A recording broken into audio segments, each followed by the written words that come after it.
Boa noite, pessoal. Então, dando continuidade à nossa disciplina de Políticas Públicas em Educação Física, Esporte e Lazer, hoje nós trazemos como tema o direito ao lazer e ao esporte. Nós iremos dar uma maior ênfase ao direito ao lazer, o lazer na sociedade, e num vídeo posterior nós iremos trazer conteúdos que deem um pouco mais de ênfase ao direito ao esporte. Porém, nós não deixaremos de considerar o esporte também, tá certo? Então vamos lá. A princípio, para nós falarmos do lazer, nós temos que compreender que houve toda uma luta, houve todo um processo histórico para que hoje nós tivéssemos direito ao lazer, tendo em vista as revoluções industriais, onde os operários tinham que trabalhar horas exageradas, isso? Horas de trabalho cansativas, 24 horas às vezes, 16, 12 horas de trabalho, sem nenhum descanso, sem direito a um feriado, a um final de semana.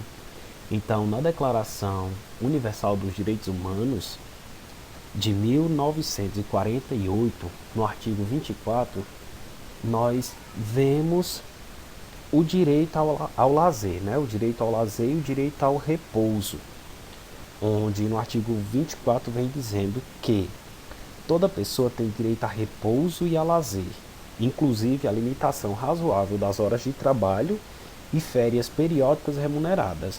Ou seja, é um direito de todos ter lazer, ter essas férias remuneradas, férias periódicas remuneradas, e a limitação razoável das horas de trabalho. Por que essa limitação das horas de trabalho?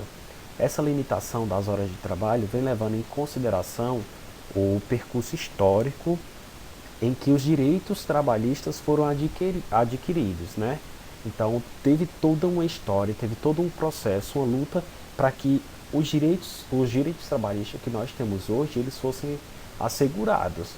E dentro desses direitos está a redução, a redução e a limitação dessas horas de trabalho. Tá certo? Além dessa declaração dos direitos humanos, nós temos o Pacto Internacional sobre os Direitos Econômicos, Sociais e Culturais. Esse pacto ele é de 1966 e foi aprovado pelo Decreto de Lei de número 226 de 1995, tá certo? E o que é que esse pacto vem falando, Então, lá no artigo 7, vem falando que é um direito de toda pessoa gozar de condições de trabalho justas e favoráveis que assegurem especialmente o descanso, o lazer, a limitação das horas de trabalho e férias periódicas remuneradas, assim como a remuneração dos feriados. Por quê? Porque os operários eles não tinham direito a isso. Não tinham direito a férias periódicas, não tinha direito a feriado remunerado e nem às férias. Então, além da Declaração Universal dos Direitos Humanos, nós vemos esse pacto internacional, isso sobre esses direitos econômicos, sociais e culturais. Ambos vêm assegurando o direito ao descanso e ao lazer. Por que vem assegurando o lazer, esse direito ao lazer?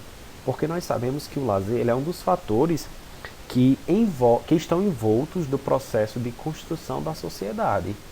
E que esse lazer em si, o lazer é responsável pelo desenvolvimento de alguns aspectos da nossa vida, da nossa vida cotidiana, como por exemplo a socialização, a cooperação, não é isso?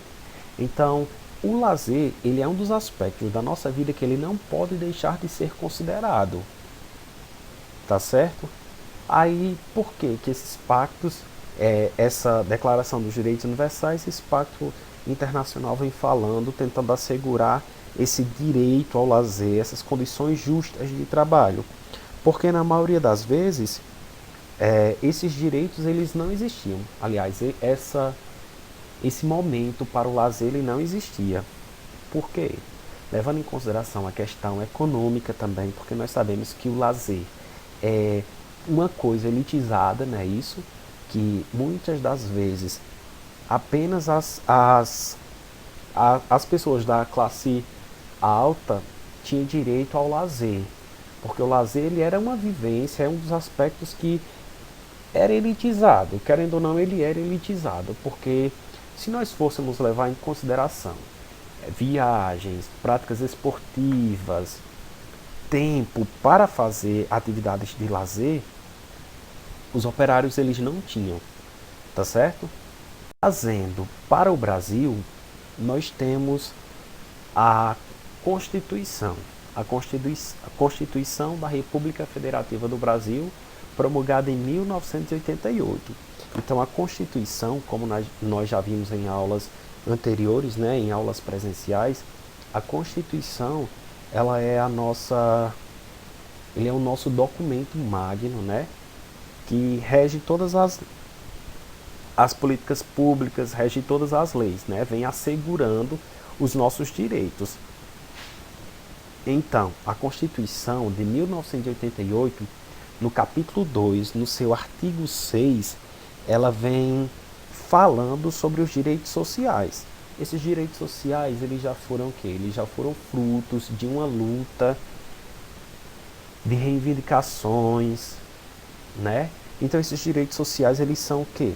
São a educação, a saúde, a alimentação, o trabalho, a moradia, transporte, o lazer, a segurança, a previdência social, a proteção à maternidade e à infância, assistência aos desamparados. Então, dentro desse artigo, nós vemos que o lazer ele está sendo assegurado enquanto um direito social. Ah, mas poderíamos dizer que na sociedade em que nós vivemos hoje, o lazer, mediante, se comparado a esses outros direitos sociais, o lazer ele é menosprezado. Não é isso? Por exemplo, se um gestor de uma determinada cidade, um gestor público, ele tem diversas... ele recebeu verba e tem que estar trabalhando com essa verba, né? Isso, só que ele tem uma hierarquia de prioridade. Então hoje nós podemos observar que muitos desses administradores públicos eles colocam lazer quase que em último lugar nessa escala de privacidade, né? Mas nós vemos que o lazer, assim como a educação, assim como a saúde, assim como a segurança, ele é um direito social. E esse direito social ele está garantido na Constituição, tá certo? Além do mais, uma das coisas que vai implicar diretamente nessas questões de lazer é referente ao salário mínimo, né? Isso, o lazer presente, o lazer como um dos pontos que o salário mínimo deve atender. Por quê? Lá no artigo 7 da Constituição, vem falando dos direitos dos trabalhadores urbanos e rurais. Vem falando desses direitos por quê? Visando com que o trabalhador ele tivesse condições mínimas para sobreviver e que esse salário mínimo ele deveria atender esses direitos sociais, esses direitos fundamentais. E quais são, né? Esses direitos fundamentais são os direitos que nós acabamos de falar: saúde, educação, moradia, trabalho, alimentação, transporte, esses que nós falamos anteriormente. Então, no artigo 7, no item 4, vem falando que o salário mínimo fixado em lei nacionalmente unificado deve ser capaz de atender às necessidades básicas do trabalhador, né, que recebe o dinheiro, tanto dele quanto da sua família, não é isso? E essas necessidades básicas vão ser o quê? Moradia, alimentação, saúde, lazer, vestuário, higiene, transporte, previdência social. E que esse salário ele deve ter reajustes periódicos e que venham sempre preservar o poder aquisitivo desse trabalhador. E nós, mais uma vez, conseguimos visualizar o lazer dentro desse aspecto, né, englobado nesse conjunto de direitos sociais. E uma das coisas que nós costumamos não ver é o lazer sendo tratado com a mesma prioridade que esses outros direitos, né? Mas nós, enquanto profissionais de educação física, nós devemos conhecer essas políticas públicas, nós devemos conhecer essas leis para que nós venhamos a reivindicar as políticas públicas para que seja implementado e seja efetivado esse direito, que nós venhamos a fazer valer esse direito que nos é assegurado. Porque o lazer é um dos espaços, é um dos âmbitos de atuação do profissional de educação física. Então nós temos que lutar pelos nossos espaços, nós temos que lutar por os nossos campos de atuação profissional, não é isso? Então, se está lá na Constituição garantido, nós temos que lutar para que a população tenha direito e para que nós também venhamos a ter direito, porque nós somos população. E posteriormente nós iremos estar garantindo nosso espaço no mercado de trabalho. Então vamos lá, aqui foi o que eu acabei de falar, né, que o salário mínimo fixado em lei nacionalmente unificado deve ser capaz de atender às necessidades vitais, básicas e as de suas famílias, como moradia, alimentação, educação, saúde, lazer, vestuário e higiene. Já no título 8, no capítulo 3, na seção 3, no artigo 217, que vem falando do desporto, nós encontramos no artigo 217 que é dever do Estado fomentar essas práticas desportivas formais e não formais como direito de cada um, e ainda faz algumas observações, né? Então nós sabemos que nós também temos direito a estar praticando atividades de lazer e de esporte, atividades esportivas. E essas atividades elas devem ser garantidas por quem? O maior responsável por garantir essas atividades de esporte, essas práticas esportivas, é o Estado, né? Então o Estado ele deve fomentar essas práticas esportivas. E as observações que a Constituição nos dá é qual? Que o Estado deve fomentar essas práticas desportivas observando a autonomia das entidades desportivas dirigentes e associações quanto à sua organização e funcionamento. Qual essas entidades desportivas?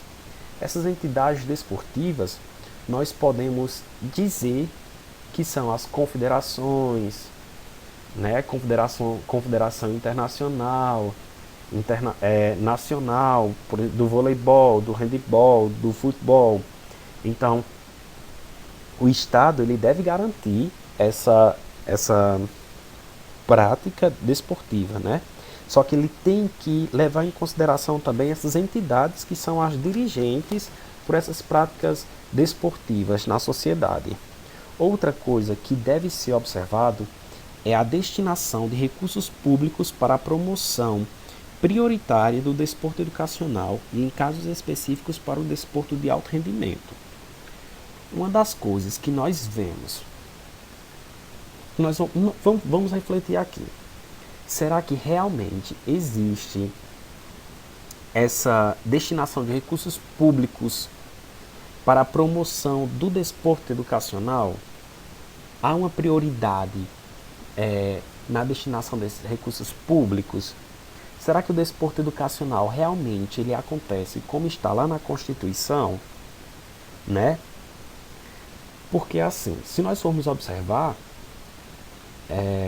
muitos dos professores de educação física lá da escola, da educação básica, eles não têm bola, não têm apito, não têm bomba, não têm materiais mínimos para estar desenvolvendo as suas atividades, tendo muitas vezes que comprar ou tentar adaptar para que os alunos eles não sejam penalizados com a falta desses materiais. E muitas vezes nós vemos que o esporte de alto rendimento ele é muito incentivado, digamos assim, né? Incentivado por quê?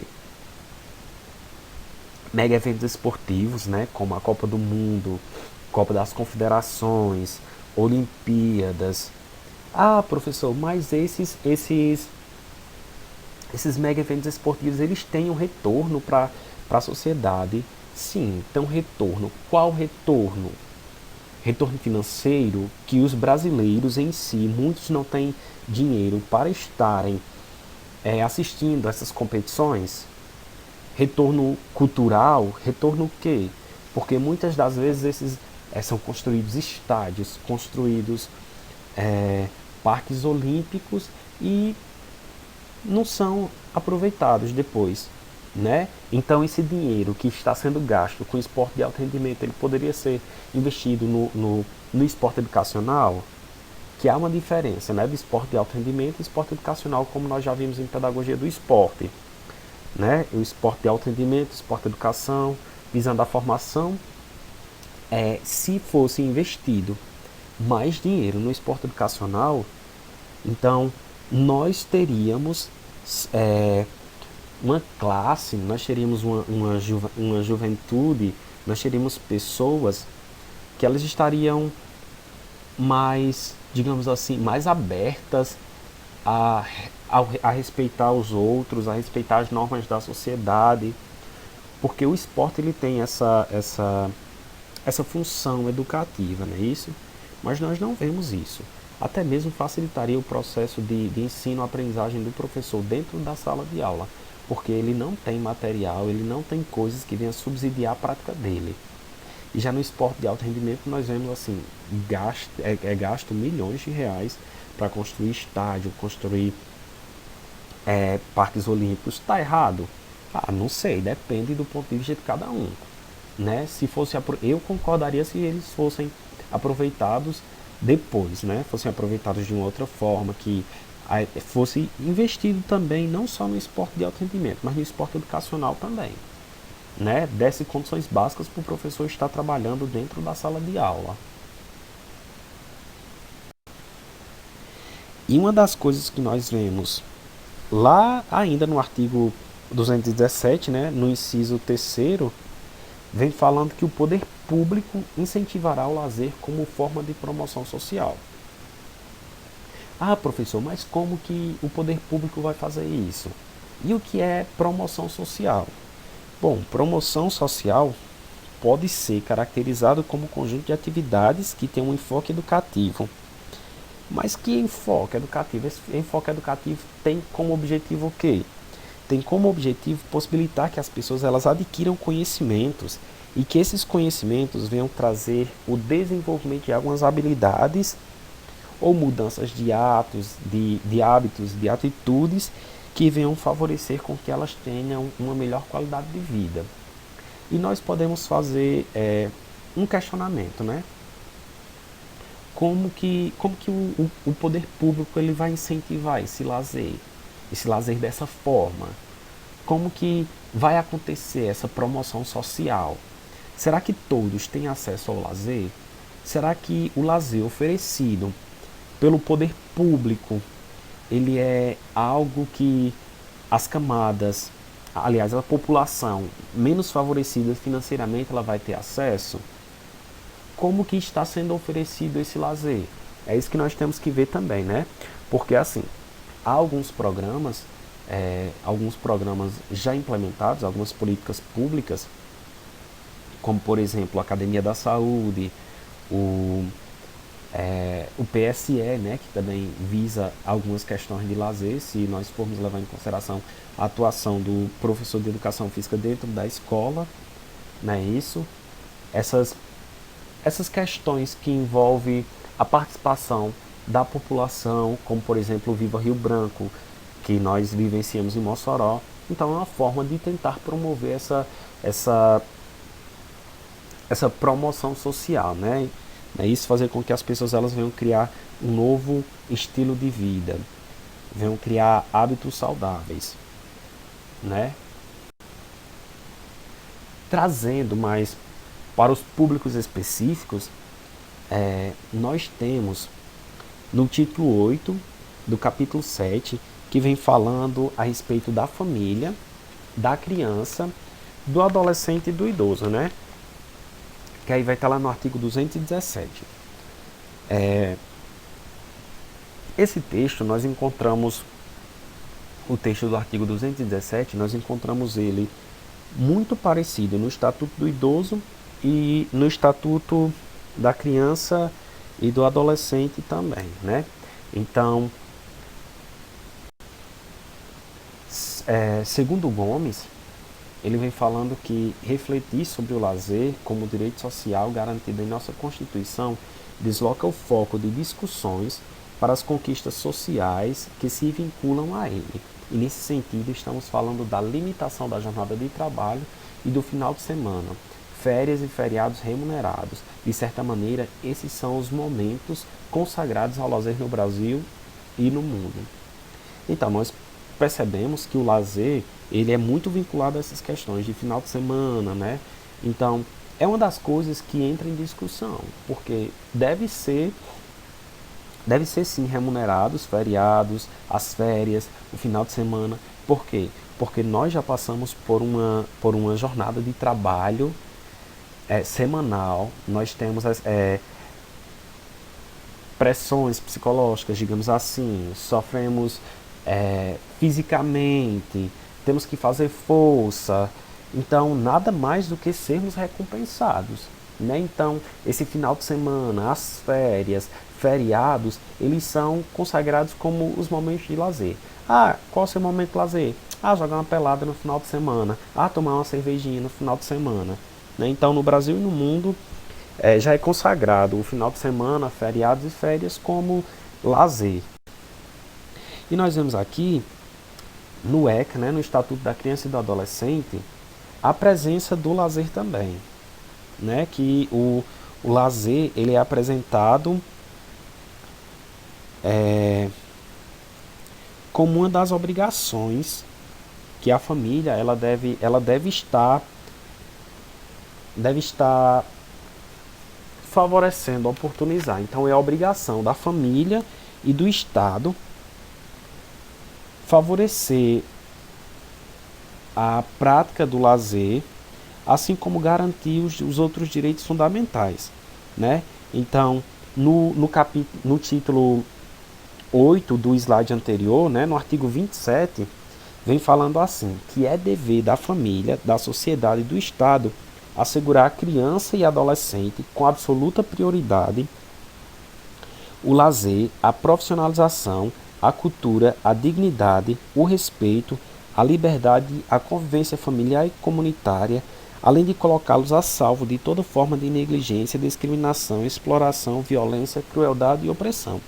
Ou seja, a família, a sociedade, que é todos, nós estamos inclusos nessa sociedade também, e o Estado ele deve assegurar com absoluta prioridade, né?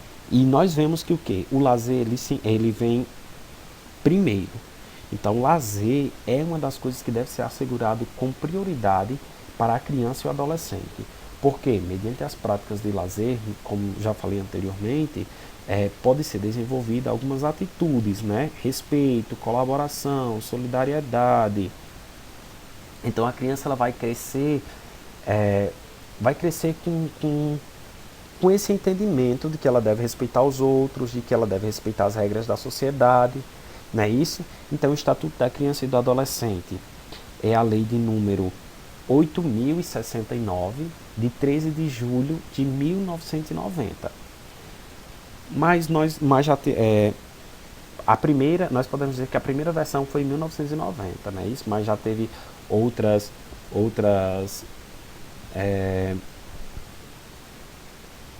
outras versões. Então, contempla as dimensões necessárias para o desenvolvimento humano, que são os direitos fundamentais, tá certo?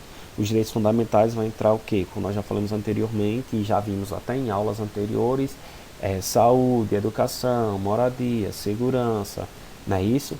Aí no capítulo 4, que trata do direito ao esporte e do lazer, do direito ao esporte, à cultura e ao lazer, não é isso? Vem falando que é uma obrigação ser garantido esse direito, né? Esse direito ele tem que ter uma garantia. Ele tem que ser garantido, né? Mas ele é garantido de que forma? Nós vamos ver, não é isso? Então, no artigo 57, vem falando a respeito dessas garantias.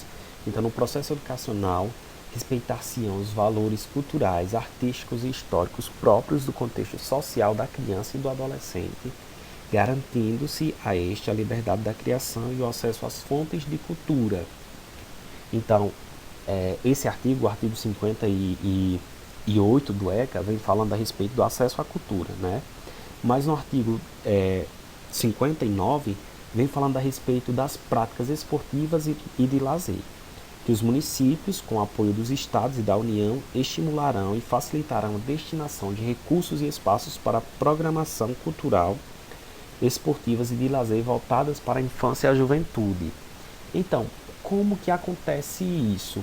Como que é garantido essa estimulação das crianças estarem realizando atividades de lazer, esportiva? Nós vemos que já tem até algumas iniciativas, né? E que iniciativas são essas? Nós vemos o PET, né? PET, nós vemos nós temos os grupos de convivência também, que também se enquadra nos idosos. Os idosos também participam desses grupos de convivência. Aí tem a criação de parquinhos em praças, né, para tentar incentivar essas práticas de lazer para as crianças. Então, essa é uma das obrigações dos estados e do município. Então, eles têm que garantir que as crianças elas tenham esse acesso, que as crianças elas venham a praticar essas atividades de lazer e de esporte.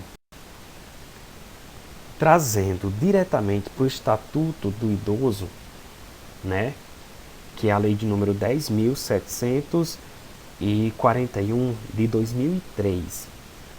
Nós vemos também que tem a Política Nacional do Idoso. E essa Política Nacional do Idoso, ela tem algumas leis, né, alguns artigos que visam a garantia desses direitos, assim como o Estatuto do Idoso, porque o Estatuto do Idoso ele é considerado como um instrumento de cidadania. Mas para que esse instrumento de cidadania? Esse instrumento de cidadania visa garantir que os direitos dos idosos sejam efetivados, né?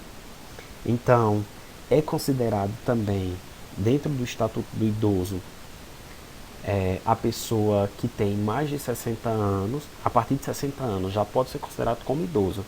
Então, dentro do Plano Nacional do Idoso, no artigo 3, nós vemos que eles vêm falando a respeito das obrigações, assim como da criança e do adolescente, que é do ECA, né? Então, eles falam que é obrigação da família, da sociedade, da comunidade e do poder público assegurar ao idoso com absoluta prioridade a efetivação do direito à vida, à saúde, à alimentação, à educação, à cultura, ao esporte, ao lazer, ao trabalho, à cidadania, à liberdade, à dignidade, ao respeito, à convivência familiar e comunitária. Então nós vemos que o quê? Que o lazer ele também é um direito que deve ser assegurado e deve ser efetivado para a pessoa idosa, né? E essa efetivação, ela deve ser, não, aliás, essa efetivação ela acontece levando em consideração também o que está no artigo 23, né, que vem falando a respeito dos espaços de lazer e cultura, que garante o desconto de 50%, pelo menos de 50%, nos ingressos para eventos artísticos, culturais, esportivos e de lazer. Assim como também esses idosos, eles têm preferência nesses locais, né? Então, se tiver uma fila, claro que o idoso ele vai passar na frente. Por quê? Porque lá no Estatuto do Idoso, na Política Nacional do Idoso, vem assegurando esse direito, o direito de prioridade, né? Prioridade nesses locais. Assim como em fila, também tem prioridades em locais, né? Então, tem um local específico para o idoso. Assim como no estacionamento, que há um local específico para o idoso estacionar seu carro, né? Então, o Estatuto do Idoso visa garantir isso, visa garantir que esses descontos eles sejam assegurados, visam garantir que o idoso ele tenha acesso a aos ambientes de educação, cultura e lazer, que os idosos eles tenham uma vida digna, assim como as outras pessoas. Uma das coisas que eu penso é assim, porque a Constituição, ela fala que todo mundo é igual, né? Todo mundo é igual. Então, se todo mundo é igual, não deveria ter essa distinção de direitos entre idoso, criança, adolescente, deficiente, porque se todo mundo é igual, a mesma lei que serve para os mesmos direitos que são assegurados para uma criança, para um adulto, digamos assim, ele também é assegurado para os demais, para o idoso, para o deficiente, porque são pessoas também, né? Não são outra classe de pessoas, são pessoas que já vivenciaram mais do que nós, são pessoas que têm algumas limitações, mas são pessoas também, né? Então são iguais perante a lei.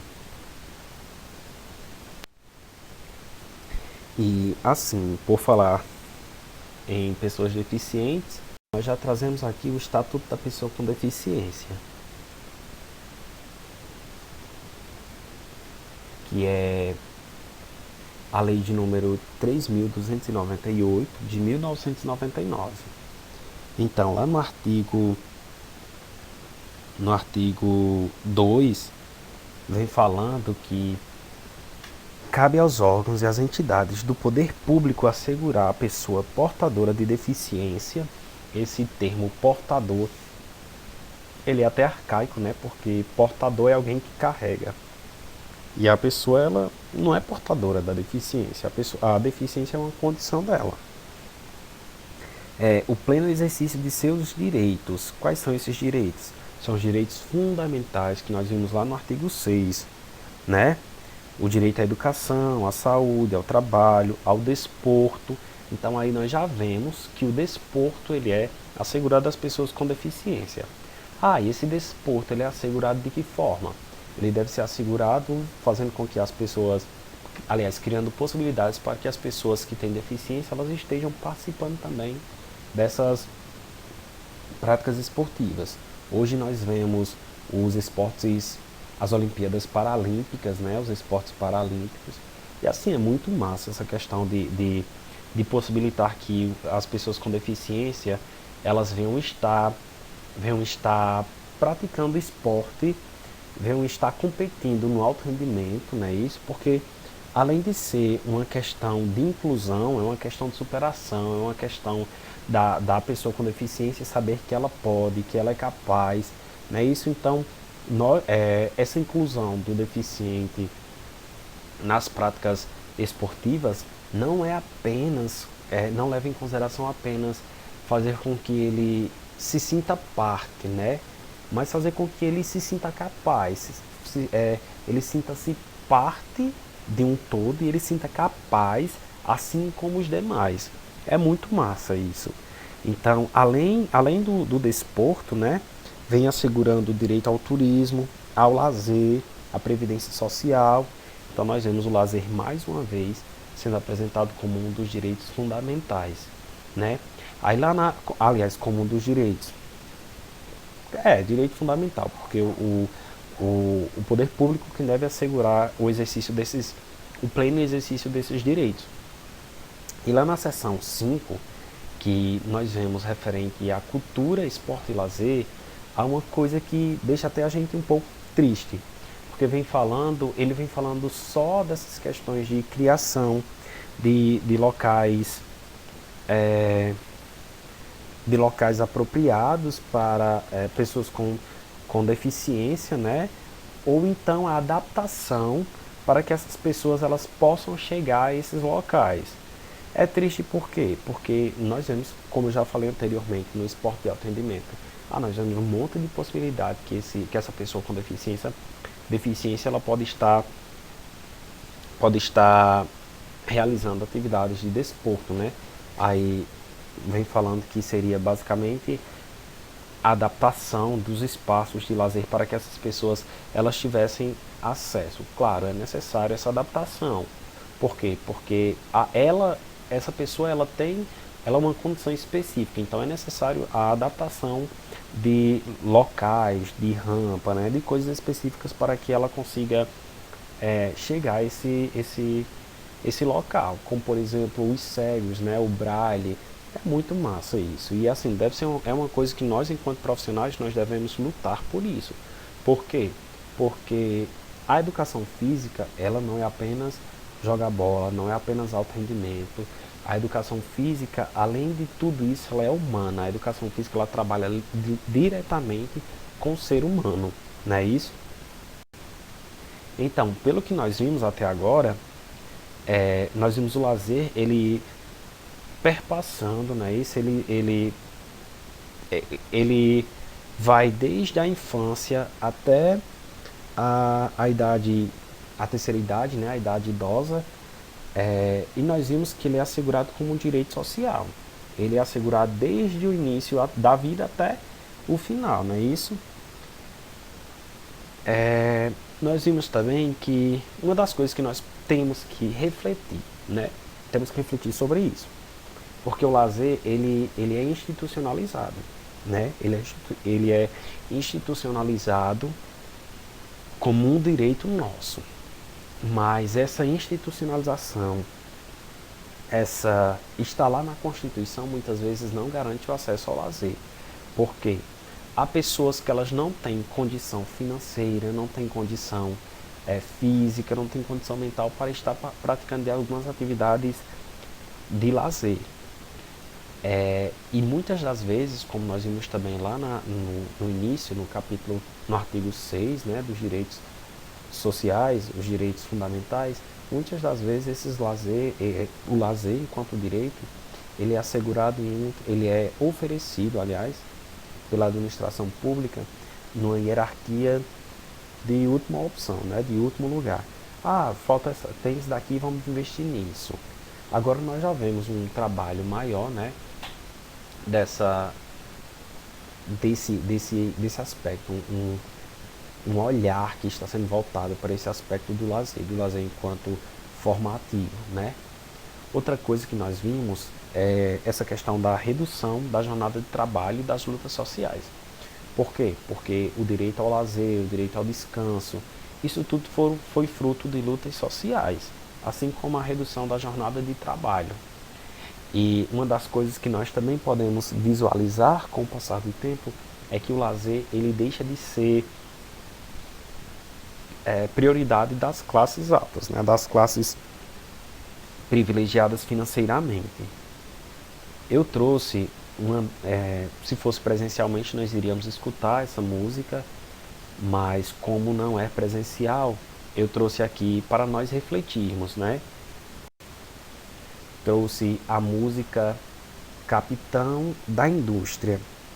Essa música, ela é muito interessante porque ela vem falando basicamente das lutas, né? Das lutas do que nós passamos para trabalhar, das lutas em relação a você estar sempre atento aos trabalhos que você tem que fazer. Você passa muito tempo da sua vida pensando no seu trabalho, né? Então é até uma crítica social. Eu trouxe aqui, eu vou tentar reproduzir para que vocês escutem. Pessoal, infelizmente o som não saiu não, então vamos aqui ler, né? Eu às vezes fico a pensar em outra vida ou lugar. Estou cansado demais. Eu não tenho tempo de ter, o tempo livre de ser, de nada ter que fazer. É quando eu me encontro perdido nas coisas que eu criei. Eu não sei, eu não vejo além da fumaça, o amor e as coisas livres, coloridas, nada poluída. Eu acordo para trabalhar, eu durmo para trabalhar, eu corro para trabalhar. Eu não tenho tempo de ter, o tempo livre de ser, de nada ter que fazer. Eu não vejo além da fumaça que passa e polui o lar.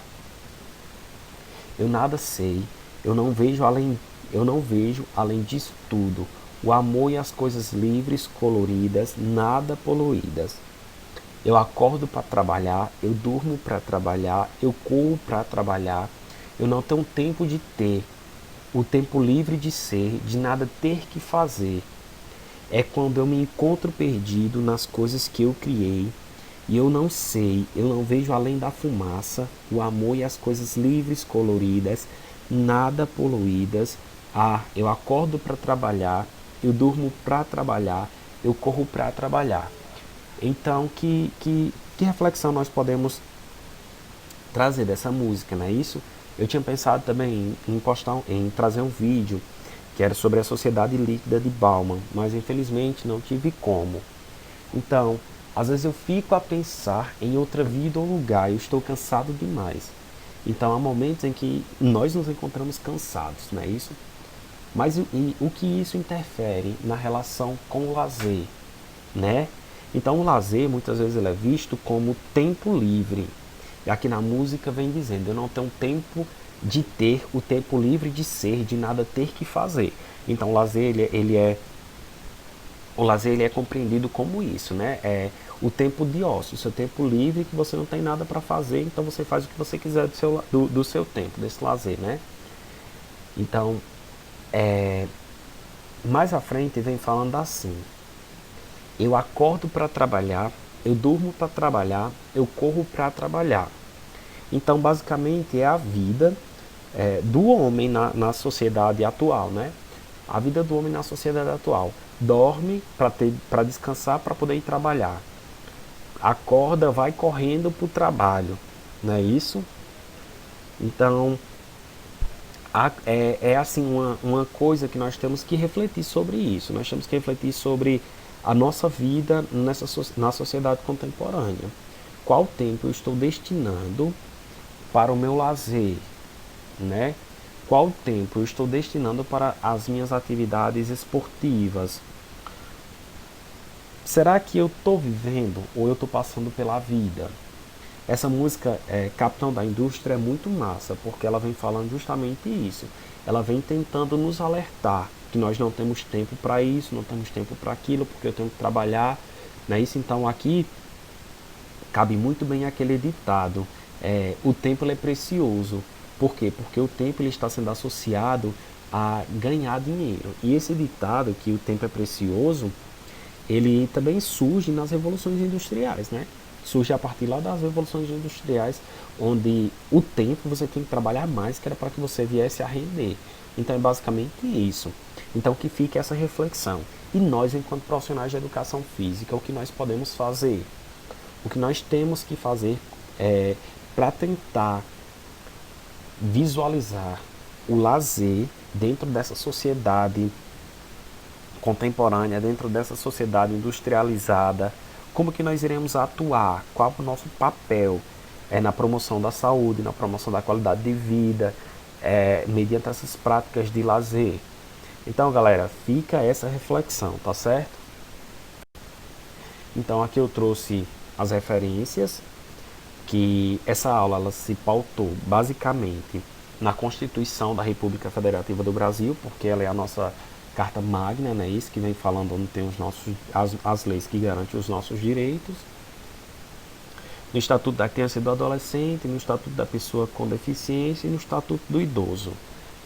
Eu estarei enviando para vocês, tá certo?